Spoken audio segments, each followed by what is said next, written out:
It's a Friday, and we're here with Friday's edition of My Rhymes and Reasons here in the studio of J. Craig Thorpe, artist, illustrator, theologian, friend, bagpiper. What else do you want to be? Father, grandfather, husband? Enough already. Okay. This is the book that has recently come out, and Railroads, Art, and American Life, an artist's memoir. And one of the final chapters in this book illustrates how you bring a concept to culmination. I want to talk about that a little bit today, but show us the chapter I'm referring to and what that particular illustration that you used, how it came about. Okay, Greg, thanks. Good to be with you again today. This particular painting was a commemorative in 2019 of the sesquicentennial, 150th anniversary of the driving of the Golden Spike.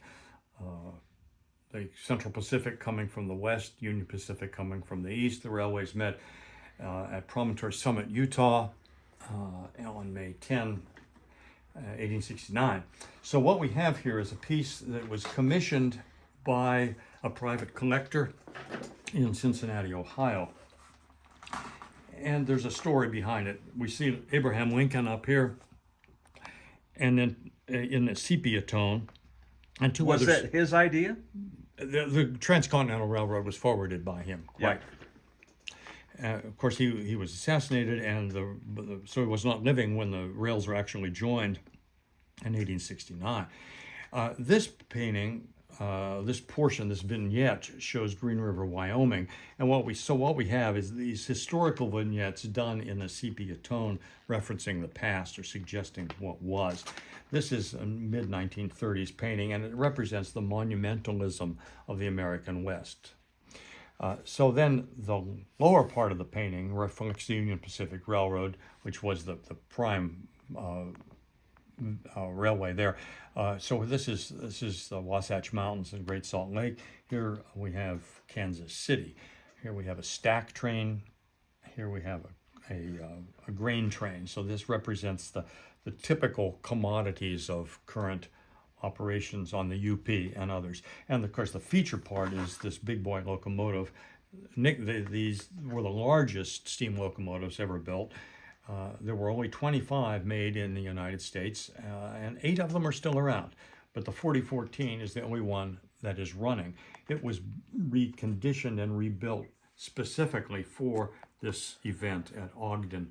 And it's shown here in just a typical railway setting in the West, pulling Union Pacific's executive How train. large of a locomotive is it? You know, I'm not a techie dude, so I don't remember just the square feet of firebox area or the weight. Would it be like 20 yards long well, or longer than that? It's 100 and some feet long, and the wheel arrangement is considered a 4-8-8-4. So you have 4 pony wheels or under the front pilot. Then you have 8 coupled driving wheels powered by this particular set of cylinders, and then another 8 wheels, 4 on each side, powered by that set of cylinders, and then you have 4 more trailing truck wheels under the firebox and cab. So it's a 4-8-8-4. Again, this is the only one of the series that's running. So you use that illustration here in the book to demonstrate just how you as an artist develop a work, right? Yeah, and we have sketches here that take it from just very loose idea that it gets refined as it goes. This is a color sketch that has more vignettes than the final painting does. Oh yeah, there's the Golden Gate that doesn't end up and then there was another. This was Chicago, and this was Old Faithful at Yellowstone. Union Pacific had a connection to Grand Canyon National Park. At any rate, there was too much going on, so we simplified it, and then ended up. I'll get the page open here.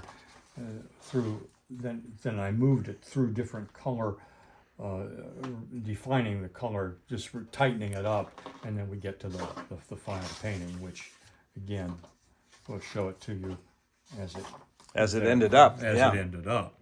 So this whole idea of starting with sketches, refining, changing, shaping is typical for any artist. In fact, here on your work table, you're actually doing an initial sketch right now for a project. Tell us about that. Well, one of the clients that I've had for 26 years, 27 years is Alaska Marine Lines, Linden Transport. And here, I'll just bring these over. These All are right, some that's good. examples.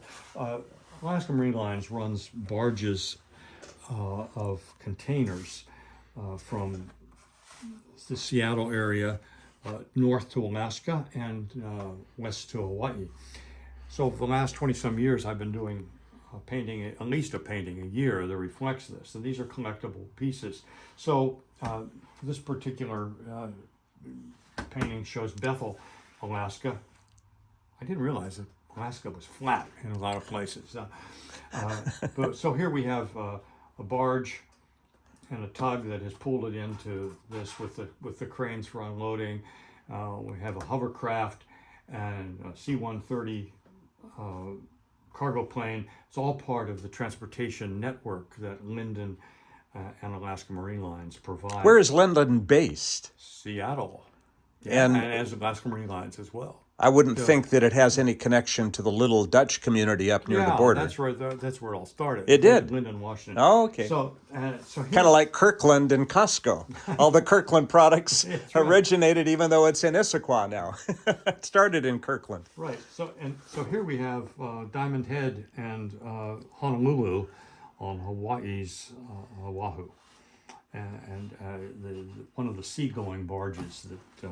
Much detail. I mean, intricate detail. Here's where your architectural background, I would guess, comes in to play. It does, yeah, and I'm really grateful for that background. Carnegie Mellon was an awesome place to get a good education. Just can't say enough about that. So what is this? So what I'm working on right now is a painting for for next year. This comes out as a commemorative at the end of 2023. So this is Dillingham, Alaska, and we have a bunch of photos. Southeast Alaska? Yeah, no, it's more central. Okay. So Dillingham is a small community. We have some mountains in the background here. This is just one of many research photographs that I have that get me started. Typically, I go up to Alaska every year and research this, spend several days there taking photographs, doing sketches. For a number of reasons, I didn't get to do that this year because of time and some other factors. So that's fine. I'm able to work from this kind of research. So in conjunction with the marketing department at Linden, I take all these and begin to put together a composition. So just hang on a second, Greg. I'll show you. So this is one of the early sketches that showed.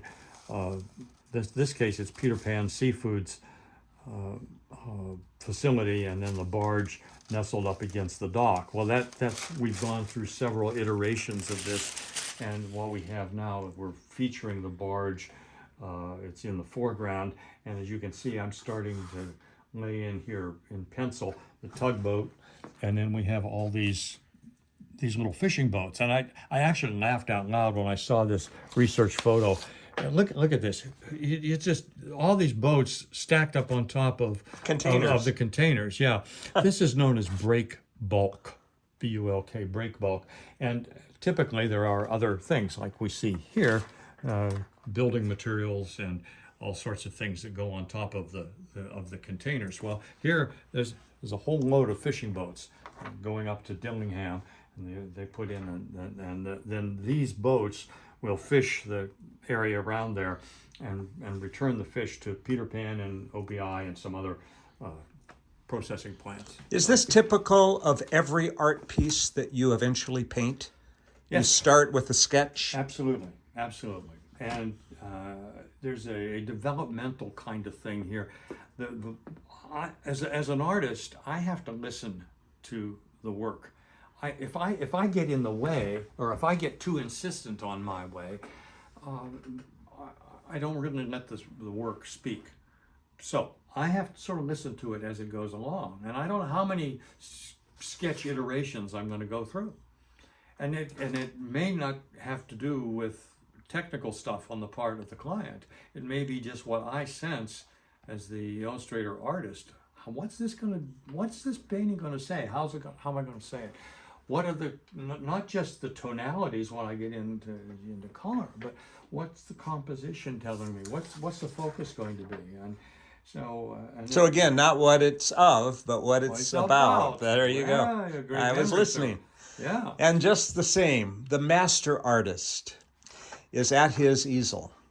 The canvas continues to develop as God, our Creator, is developing our lives.